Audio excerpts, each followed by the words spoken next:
Vote 5152 para deputado federal em São Paulo. Meu nome é Felipe Lynch, sou o federal do presidente. Para deputado estadual, Tenente Coimbra 22444. Acabou! Não tem mais para onde os militantes de esquerda travestidos de jornalistas correrem. Inclusive, sabe aquela torcida do quanto pior, melhor? Pois é, saiba que agora ela não existe mais. Está impossível de sustentar o pessimismo dessa galera. E eu falo isso por um simples motivo. Veremos no trecho a seguir jornalistas da CNN ao vivo na emissora sendo obrigados a darem braço a torcer e admitirem que a economia brasileira está indo muito bem, obrigado, que a taxa de inflação tem diminuído, o desemprego tem caído, a economia brasileira tem crescido muito mais do que grandes países como Alemanha e Estados Unidos. E o melhor de tudo é estes mesmos jornalistas elogiarem o presidente Bolsonaro e destacarem que a sua campanha está correta em utilizar os dados econômicos para buscar a sua reeleição, ou seja, usar aquilo que Bolsonaro tem feito de efetivo para o Brasil.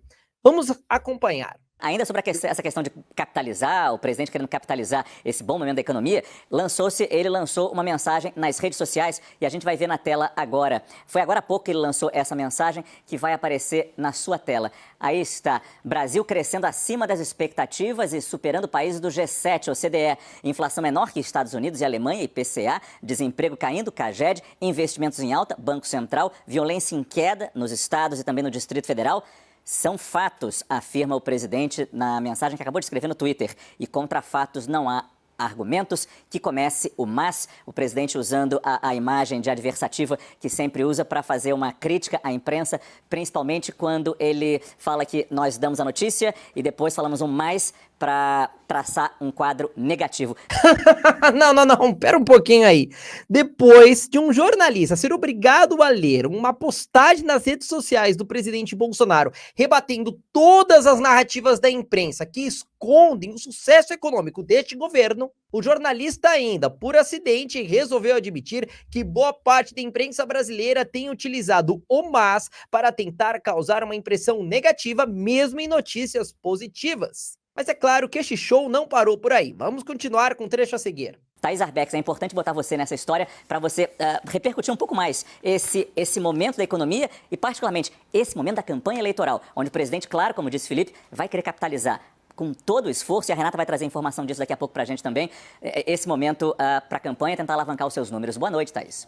Boa noite, Márcio. Boa noite a todos. Como Renata Agostini e a Daniela Lima trouxeram agora há pouco no 360, sim, esses dados bons da economia estão já na campanha do presidente Jair Bolsonaro. O QG já está trabalhando nesses dados e eu consegui ali ter um detalhe do que já foi gravado pelo presidente Jair Bolsonaro. Nos filmetes que ele já gravou, tem uma frase que chama bastante atenção. Ele diz que apesar do fique em casa, todo mundo sabe o que é isso, daquele discurso de ficar em casa durante a pandemia da Covid-19, o Brasil conseguiu fazer a travessia da pandemia. Essa é uma das frases que está gravada já pelo presidente Jair Bolsonaro. Nessa mesma gravação, o presidente faz referência, inclusive, à situação comparada com o restante do mundo. O que ele diz, segundo os integrantes da campanha? Ele diz que, enquanto o mundo todo está quebrando, o Brasil consegue avançar. E os dados da economia mostram isso.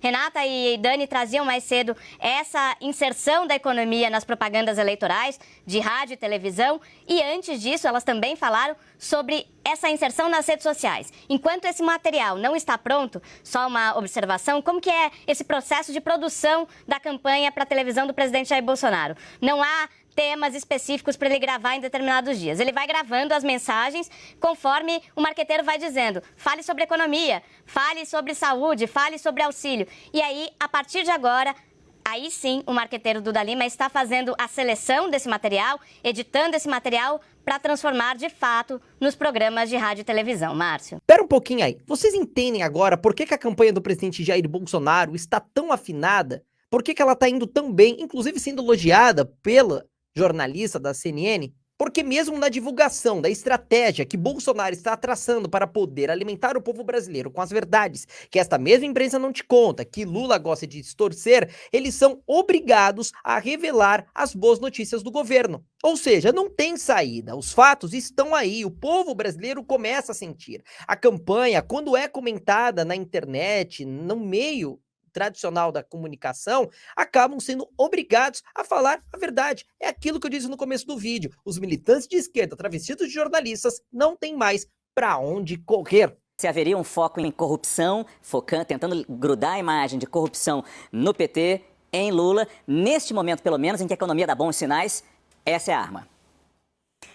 Boa noite, Márcio. Boa noite a todos os meus colegas, quem está aqui com a gente. É uma nova arma. Não que não houvesse uma intenção de fazer uma comunicação com o eleitor sobre feitos do governo na área econômica e o que o governo entendia que tinha de comunicar. Achei muito interessante, não faz muito tempo, o integrante da campanha me falava, é uma união entre bandeiras antigas de 2018 que a gente trazia, a corrupção tá lá, agenda conservadora, pautas conservadoras, com novas bandeiras. E quando ele falava em novas bandeiras, ele fazia conexão com o lado social, pacote de bondades e também questões econômicas. Pois bem, agora o governo tem muitas ferramentas para usar isso no horário eleitoral, na sua comunicação nas redes. Quando eu falava mais cedo, aí hoje, né, com integrantes da campanha sobre isso, de que maneira vocês pretendem usar, né? Um deles me respondeu, de todas as formas possíveis, nas redes sociais e também no programa na TV. Qual é a ideia aí já o que um outro integrante da campanha de Jair Bolsonaro me relatava? A ideia aqui não é apenas expor esse cardápio de boas notícias, como eles elencam, mas trazer também para o eleitor o fato de que muita gente errou na previsão. As projeções foram sendo revistas, elas foram sendo modificadas e aos poucos se alinhando ao que o governo falava. Olha que interessante, Márcio, por que eles dizem isso? É apenas para repisar aquela ideia do eu avisei, eu disse que eu estava certo? Não só isso.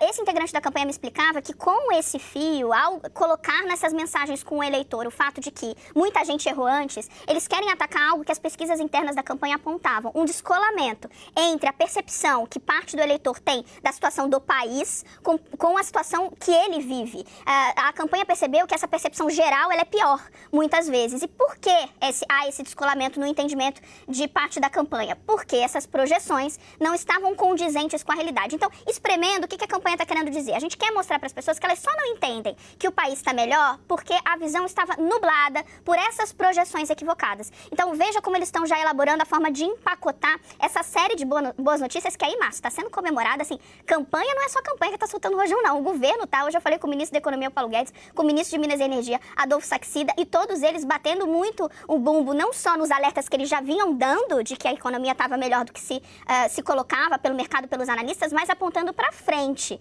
de que eles entendem que no ano que vem vai ser melhor do que se está projetando nesse momento. Olha, em poucos minutos, mais uma vez, talvez por acidente, a jornalista admitindo que boa parte de seus colegas projetaram um pessimismo horrível para o país e que hoje Bolsonaro pode falar tranquilamente na sua campanha eleitoral que toda essa galera errou e errou feio. E olha, sinceramente, eu não sei se a CNN, ao trazer estas verdades, está numa tentativa de buscar aproximação, se Deus quiser, com o próximo presidente do Brasil. No caso, Jair Messias Bolsonaro. Até porque as pesquisas, como é o caso da Brasmarket, por exemplo, que você está vendo aí na sua tela, divulgada há cerca de 7 dias atrás, revela que o presidente Jair Bolsonaro está muito à frente de Luiz Inácio Lula da Silva, com 41% das intenções de voto, contra 32,9% do ex-presidiário. Talvez a CNN esteja tentando uma possível aproximação com Bolsonaro pelo fato de uma outra pesquisa ter trazido um dado também muito importante.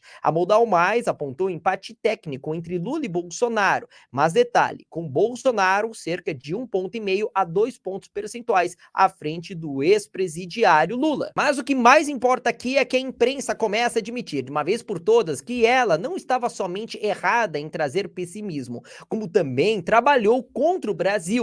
Por isso que mais do que nunca eu peço agora para que você curta, comente e compartilhe este vídeo. Meu nome é Felipe Lynch e sou o seu candidato a deputado federal, meu número 5152. Se você não é daqui do estado de São Paulo, saiba que infelizmente não pode votar em mim, mas pode me ajudar indicando 5152 para federal aqui em São Paulo para seus amigos e familiares que moram e votam aqui em São Paulo. Te vejo na próxima oportunidade. Tchau, tchau.